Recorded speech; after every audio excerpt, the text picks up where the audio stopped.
Hello students, आज हम पढ़ेंगे रोकड़ प्रवाहों का वर्गीकरण, क्लासिफिकेशन ऑफ कैश फ्लोस। लेखांकन मानक 3 के अनुसार रोकड़ प्रवाह विवरणों में रोकड़ अंतर्वाहों एवं रोकड़ बहिर्वाहों को 3 मुख्य श्रेणियों में वर्गीकृत किया गया है, यानी कि कैश इनफ्लो और कैश आउटफ्लो। कैश कहाँ से आता है और कैश कहाँ पे जाता है, तो किन किन प्रक्रियाओं को से हमें कैश आ सकता है और कैश जा सकता है, इसके बारे में हम पढ़ेंगे, डिटेल में समझेंगे, तभी हमें पता पड़ सकता है कि how can we make cash flow statement. पहला है परिचालन संबंधी क्रियाएं, ऑपरेटिंग एक्टिविटीज़। परिचालन क्रियाओं से उत्पन्न रोकड़ प्रवाह इस बात के मुख्य दिशा निर्देशक है कि उपक्रम ने किस सीमा तक व्यवसाय का संचालन की क्षमता को बनाए रखने के लिए, लाभांश चुकाने के लिए और ऋणों का पुनर्भुगतान करने के लिए तथा बिना भारी साधनों से वित्त प्राप्त किए नए विनियोगों के लिए पर्याप्त मात्रा में रोकड़ प्रवाह उत्पन्न किए। यानी कि परिचालन ऑपरेटिंग प्रॉफिट, आप जानते ही हैं कि जो हमारा सामान्य बिजनेस है उससे जो हमें अर्निंग होती है that is called operating profit. तो भावी परिचालन रोकड़ प्रवाह के पूर्वानुमान हेतु विगत अवधि के परिचालन रोकड़ प्रवाह की विशिष्ट मदों से संबंधित सूचनाएं महत्वपूर्ण है। परिचालन क्रियाओं से रोकड़ प्रवाह की राशि मूल रूप से उपक्रम के आगम उत्पन्न करने वाली मुख्य क्रियाओं से उत्पन्न होते हैं, है ना। कैसे कैसे किन चीज़ों से हमें कैश मिलता है और किन चीज़ों में हमारा कैश चला जाता है, खर्चा होता है। इसलिए परिचालन रोकड़ प्रवाह सामान्यतः उन घटनाओं एवं व्यवहारों का परिणाम है जो लाभ अथवा हानि का निर्धारण करते हैं, ना। कोई हमने संपत्ति बेच दी है, उससे कोई इनकम है, तो वो व्यापार की इनकम नहीं है, वो परिचालन की इनकम नहीं है। वो परिचालन की इनकम कब होती है कि हाँ, हमारा बिजनेस ही ज़मीनों को लेन देन बेचना और ख़रीदना होता, तब होती। परिचालन का मतलब क्या है कि जो हम बिज़नेस चला रहे हैं, जो उसको ऑपरेट कर रहे हैं और जो भी चीज़ का हम निर्माण कर रहे हैं उसको बेचने से इससे जो हमें अर्निंग होती है और उससे जो बनाने में खर्चा होता है उसका जो अंतर है that is a operating. How can we operating profit, मतलब हम अपने बिज़नेस को जो चलाते हैं, मेन जो हमारा बिज़नेस है उससे होने वाले लाभ व हानि वो हमारी परिचालन प्रक्रियाएं होती हैं, वो परिचालन लाभ या हानि होती है। परिचालन क्रियाओं से संबंधित रोकड़ प्रवाह के प्रमुख उदाहरण निम्न प्रकार हैं। अब आप देखिए, माल के विक्रय एवं सेवा प्रदान करने से रोकड़ प्राप्त। अगर हम कोई माल गुड्स बना रहे हैं, कोई प्रोडक्शन कर रहे हैं, उसको हम बेच रहे हैं, तो उसकी जो सेल है उससे हमें रोकड़ प्राप्त होगी। यदि हम कोई सेवा प्रोवाइड कर रहे हैं, हमारा कोई ट्रांसपोर्ट कंपनी है या कोई हॉस्पिटल है या कोई भी चीज़ जो हम सर्विस प्रोवाइड कर रहे हैं, उससे अगर हमें कैश प्राप्त होता है तो वो हमारे बिजनेस का प्राप्ति है। माल के विक्रय एवं सेवा प्रदान करने से रोकड़ जो हमें प्राप्त होती है। दूसरा है अधिकार शुल्क, फीस, कमीशन एवं अन्य आयगत नगद। अगर हमें कोई रॉयल्टी मिलती है, हमें कोई फ़ीस मिलती है, हमें कोई कमीशन मिलता है या कोई रेवेन्यू कैश रिसीव्स होती हैं, वो भी इसके अंतर्गत आती हैं। माल एवं सेवाओं की पूर्तिकर्ताओं को नगद भुगतान की राशि। अगर जो हमें गुड्स और सेवा प्रोवाइड कराते हैं, सप्लाई करते हैं, तो उनको अगर हम कैश का पेमेंट करते हैं that is a operating activity. कर्मचारियों एवं उनकी ओर से भुगतान की राशि, कर्मचारियों को पेमेंट करते हैं और उनकी ओर से कोई अगर हम पेमेंट करते हैं, उनकी राशि, सैलरीज वगैरह जो भी देते हैं, जो भी चीज़ें हैं that is a operating activity.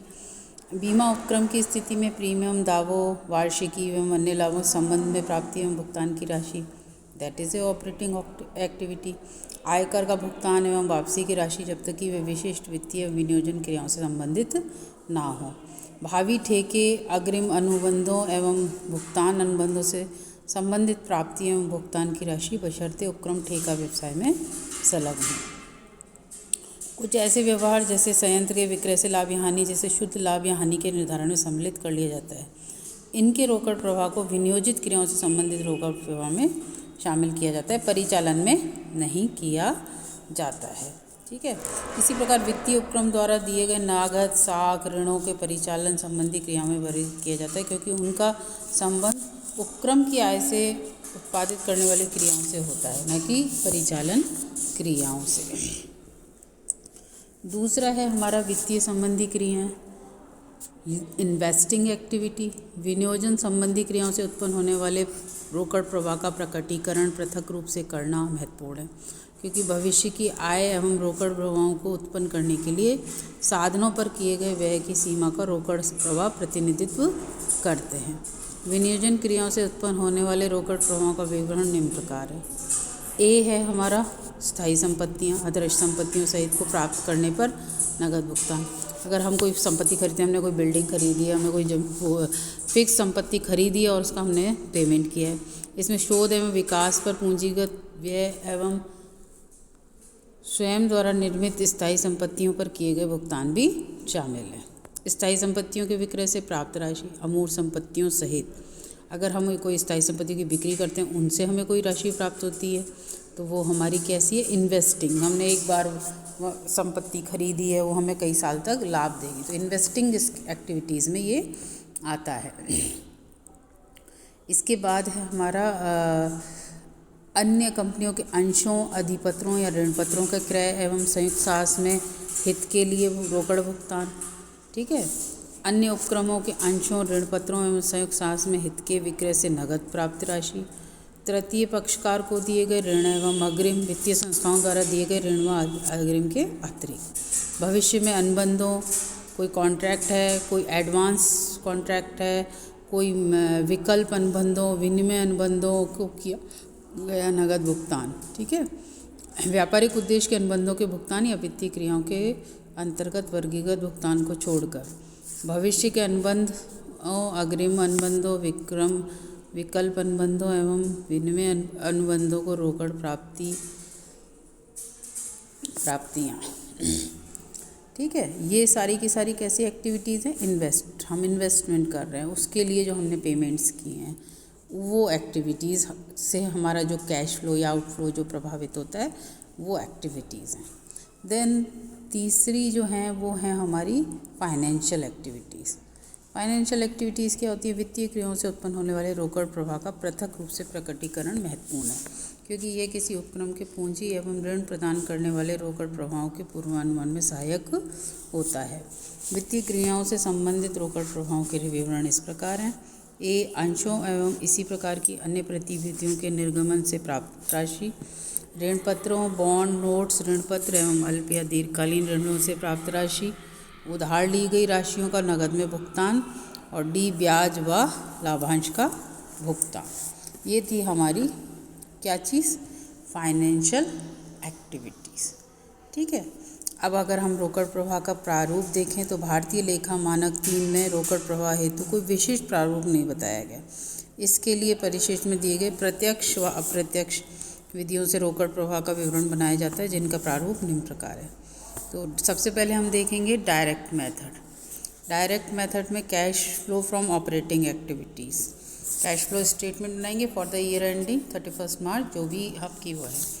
सबसे पहले cash flow from operating activities हमने पढ़ा था ना। सबसे पहले cash receive from sales, then commission and fees, royalty, interest received, cash payment for purchase, wages, operating expenses, income tax. इनका हम सब जो पहला कॉलम है उसमें सब लिख लेंगे। फिर इसका जो टोटल है वो हम आउटर कॉलम में लिख लेंगे। देन नीचे आएगा net cash flow from operating activities. इनका जो अंतर होगा कि इतना प्राप्त हुआ और इतना हमने पेमेंट कर दिया, तो जो भी इनका अंतर है वो हमारा कैश फ्लो हुआ है, तो वो ऑपरेटिंग एक्टिविटीज़ ए डाल देंगे। दूसरा है B, cash flow from investing activities, purchase of fixed assets, purchase of investment, sale of fixed assets, sale of investment, interest received, dividend received. फिर इसको हम जो भी इनका अंतर है, जो हमने खरीदा है और जो बेचा है, उसको हम आउटर कॉलम में लिख देंगे और वो कहलाएगा net cash flow from investing activities. Then third, cash flow from financing activities, proceeds from issue and share and debenture, proceed from long term borrowing, repayment of long term borrowing, redemption of preferential and debenture, repayment of finance / lease liabilities, dividend paid, interest paid। इनका भी जो अंतर है, जो खर्चा हुआ है और जो प्राप्तियाँ हुई हैं, उसका अंतर जो है आउटर कॉलम में लिख देंगे। That is called net cash flow from financing activity. और उसके बाद जब तीनों को हम अध्ययन करेंगे, हमें 3 भागों में बांट दिया हमने, A operating activities, then B investing activities and 3 financing activities. और ए प्लस बी प्लस 3 का जो अंतर है, cash and cash equivalent at beginning of period, cash and cash equivalent at closing at period. The figure in bracket show cash out flow, है ना, जो figure हमें दिखाई गई है वो कैश आउट फ्लो कहलाएगी। ठीक है, अब यहाँ इसको थोड़ा सा लर्न कर लीजिए तो आपको याद हो जाएगा, और इसके बिना आपका बनेगा नहीं। आपको ये